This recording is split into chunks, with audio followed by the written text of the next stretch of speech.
Inilah channel Ujo Stiker Wawancara. Jangan lupa subscribe, like, komen, dan share. Tonton video-video selanjutnya.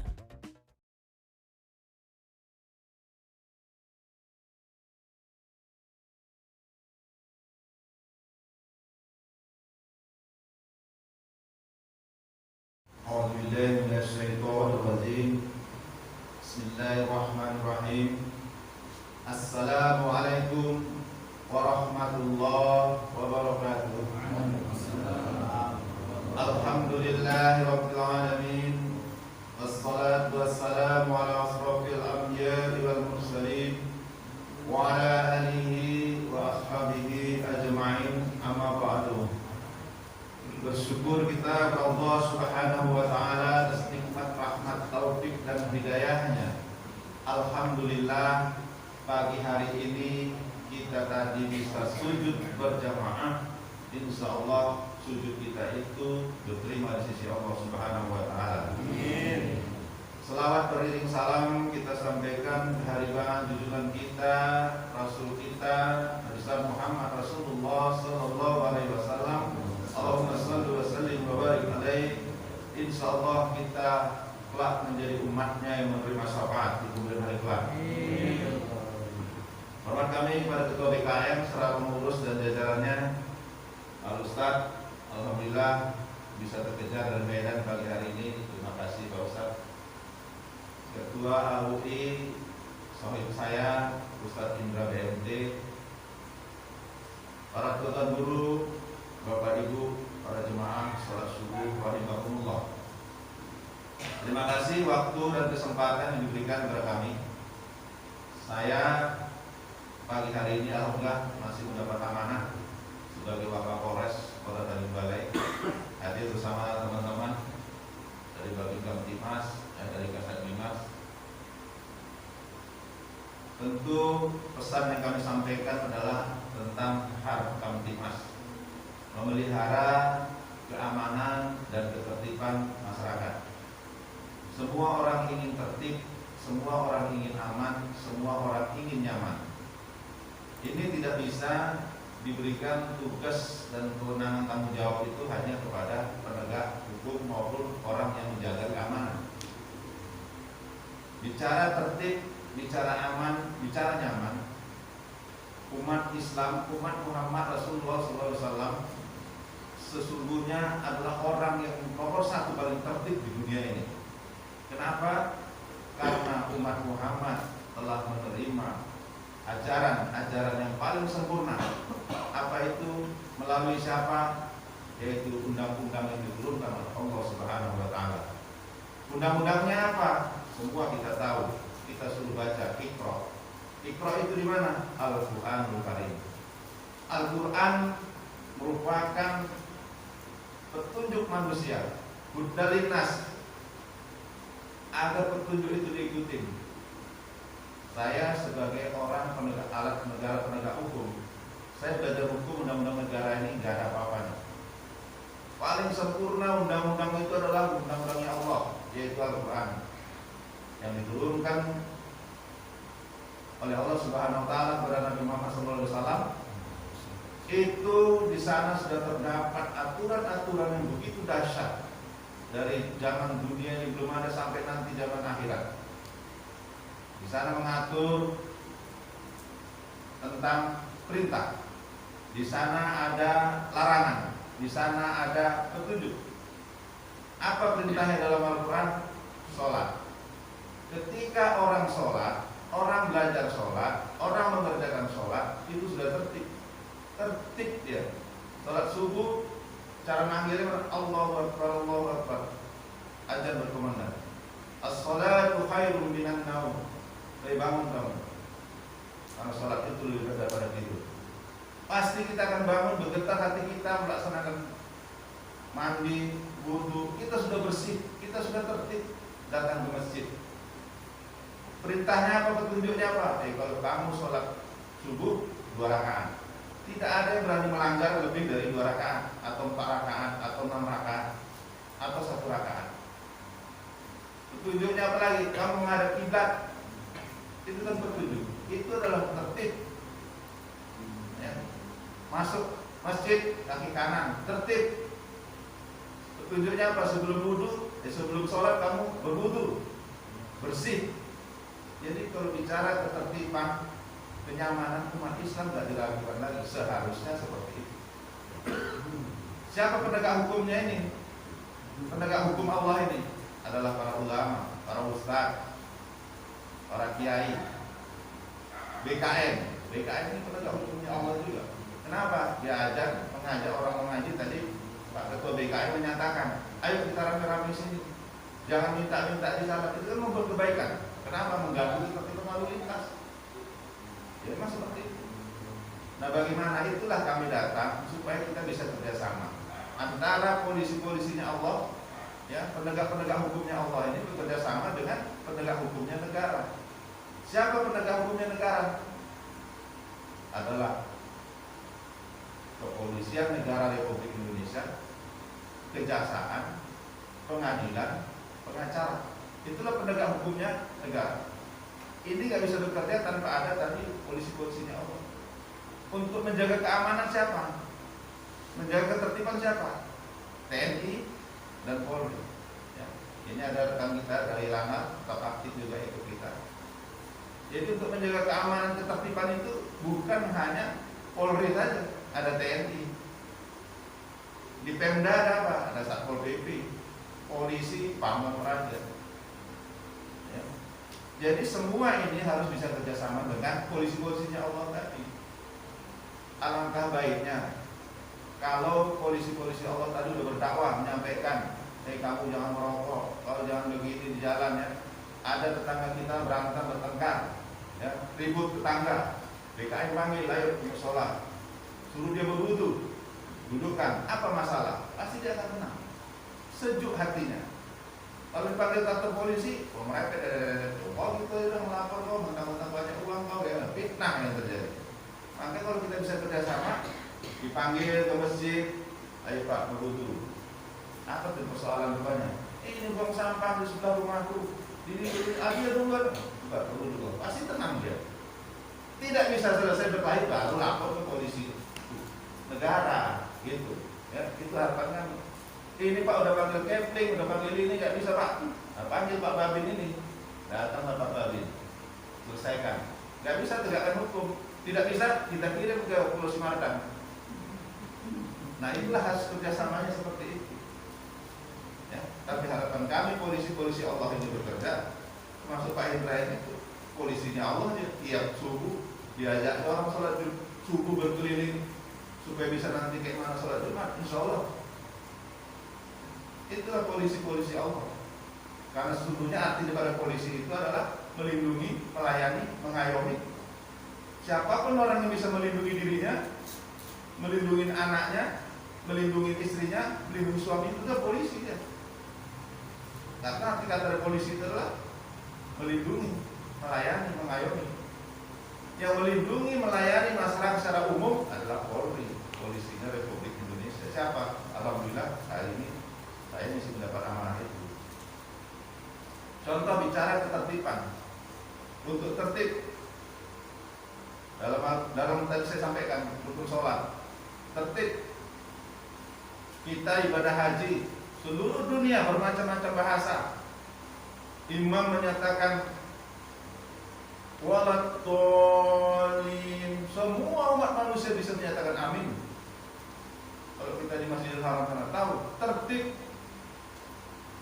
Kalau orang sudah tertib ini nanti keluar rumah mau naik engkol sepeda motor, malulah nanti kalau nggak pakai helm ini. Kalau dia sudah tertib, tidak akan melanggar lalu lintas, tidak akan lagi nanti kita naik motor setnya ke kanan beloknya ke kiri, nggak lagi, tertib. Kalau kita sudah tertib dalam rumah, kita contohkan nanti anak kita ada dua, yang satu yang rajinan sholat, yang satu tak main game saja, nggak tertib dia main game ini. Jadi seperti itulah yang kita harapkan, bisa saling komunikasi, saling memberikan informasi. Bisa kita menjaga ketertiban lalu lintas dengan cara bagaimana? Tertibkan dulu dari diri kita, dari keluarga kita, anak dan istri kita. Caranya bagaimana ngajak? Ajak dia sholat, ajak dia mengaji. Orang sholat insya Allah tertib. Kita bicara narkoba, Al-Quran sudah menceritakan, wahai manusia, ya, nanti Pak Ustaz yang paham hadisnya juga. Jangan kamu minum khamar. Dulu khamar namanya. Dalam Al-Quran itu diceritakan khamar. Apa itu khamar? Ya sama sekarang ada nama ekstasi, ada ganja, ada sabu, macam-macam. Kan sudah dilarang. Kalau kita belajar ngaji tadi dinyatakan tahu itu adalah ada khamar, karena kita tertib, tidak akan minum khamar, tidak akan berganja, tidak akan. Kantor kita penuh hanya orang narkoba. Pulau Semardan itu jumlahnya 1.250 orang. 900 orang kita tanya siapa yang terlibat kasus isi narkoba, angkat tangan semua. Kenapa bisa terlibat situ? Dia tidak tertib di rumahnya, lupa dia mengaji, lupa dia sujud, ya? Itu pasti. Itulah di mana-mana kalau nanti saya jalan duduk di warung kasih orang lapor, Pak Wakam, sekitar itu, tolonglah kampung kami ini. Tiap hari orang ngapain? Ya itulah biasa itu. Jadi sekarang orang menyatakan memberikan laporan pun orang yang narkoba itu katanya udah biasa, udah bahaya, kan? Orang karena narkoba itu, Pak, ada itu seorang ayah udah kita tangkap sekarang, kita balik ini, pulang dia salah kamar, masuk kamar anaknya sampai melahirkan. Nauzubillah min dzalik. Ya, dan udah kita tangkap sekarang orang sini. Kota Tanjung Balai diperiksa sama anggota saya. Kenapa kok ini? Omaknya lapor. Nah, kenapa lapor sampai hamil sampai ini? Siapa ayahnya ini? Ayah lah mak katanya. Itu bilang ayahnya ayah katanya. Bingung omaknya juga. Maksud apa? Ayah yang buat aku seperti ini. Alhamdulillah min dzalik. Kenapa? Dia tidak tertib juga itu di rumah. Mungkin makan pun dia nggak baca bismillah, nggak baca doa, nggak karena Allah. Itu terjadi. Dimaafkan Allah. Nah, hal-hal seperti ini ada polisi tadi, wah itu Pak ada narkoba, lapor sama kita, ya, lapor. Tapi kadang-kadang maaf kata sekarang ini kita udah lebih suka fitnah, ya. Fitnah di mana-mana terjadi. Kalau kita belajar fitnah, kalau kita baca surat Yusuf, kita cerita dengar tahu Nabi Yusuf itu paling puas di fitnah. Dari mulai keluarganya sendiri fitnah dia, masukkan ke sumur, dibuang, dibilang dimakan harimau. Kira-kira seperti itu. Fitnah. Ada sesuatu dituduh lagi dia sama Yuleha, fitnah. Tapi dia orang yang tabah. Akhirnya Allah angkat derajatnya. Kan kita udah belajar, Al-Quran udah menceritakan itu. Sekarang orang fitnah melalui dunia medsos. Ibu apa itu tengok kemarin berdua sama siapa katanya kan, udah ribut maki.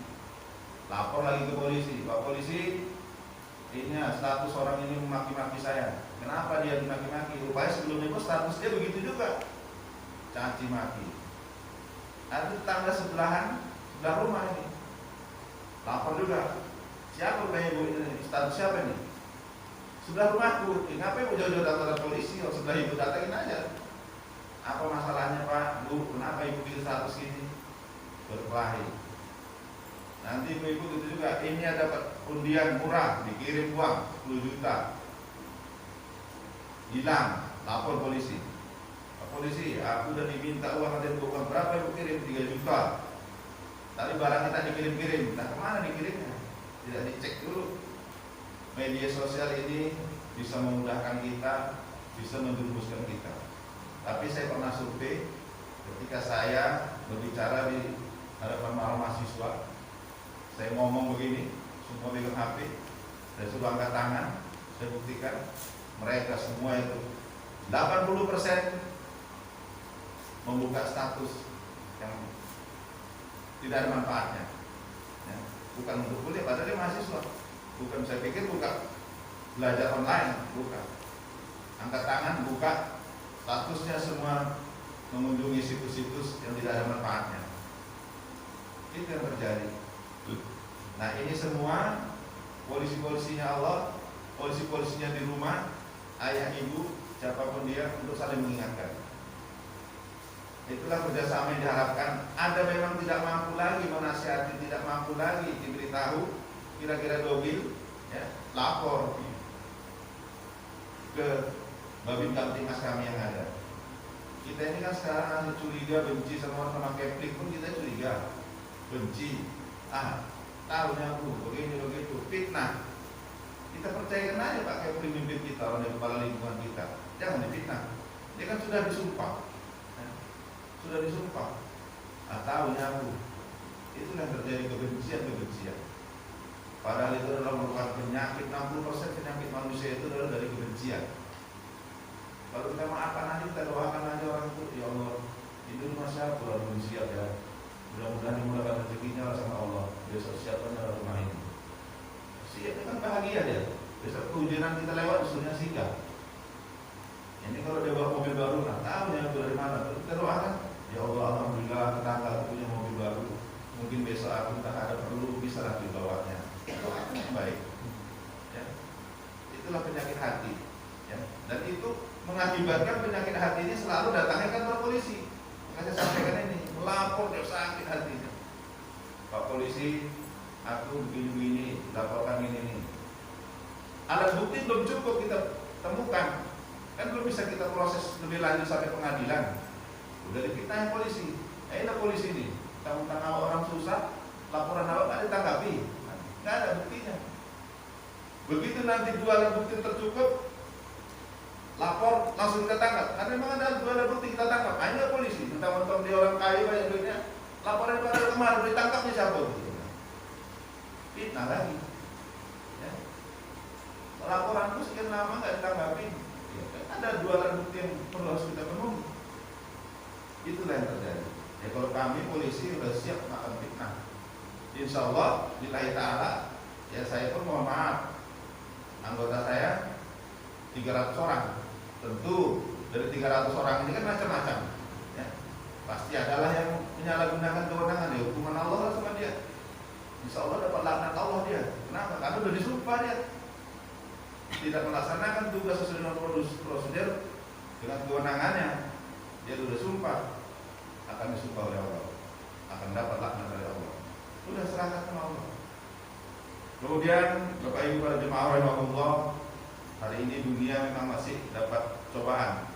Kita suruh tutup mulut, suruh pakai masker. Bagaimana caranya? Ya jagalah hati. Ya, jaga hati, jangan banyak fitnah lagi. Nah, kita sampai sekarang tutup mulut ini. Tapi kita jadikan ini ikhtiar.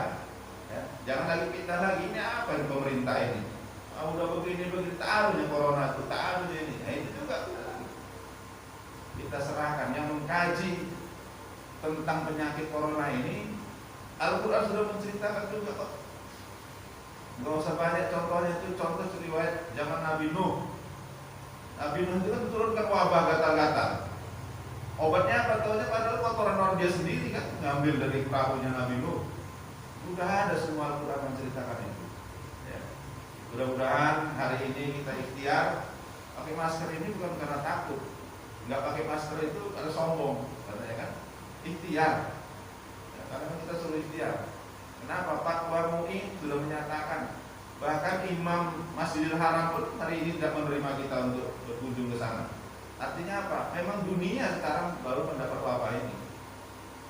Caranya mencegahnya bagaimana? Ayo, yang belum suntik vaksin silakan komunikasi ke puskesmas terdekat untuk vaksin supaya kita terhindar dari segala penyakit. Itu merupakan ikhtiar kita, ya, pada Allah Subhanahu Wa Taala. Ini mungkin yang sampaikan Bapak Ibu para jemaah rahimakumullah. Mohon maaf atas segala penyampaian yang tidak pada tempatnya, dan saya mohon ampun kepada Allah. Terima kasih.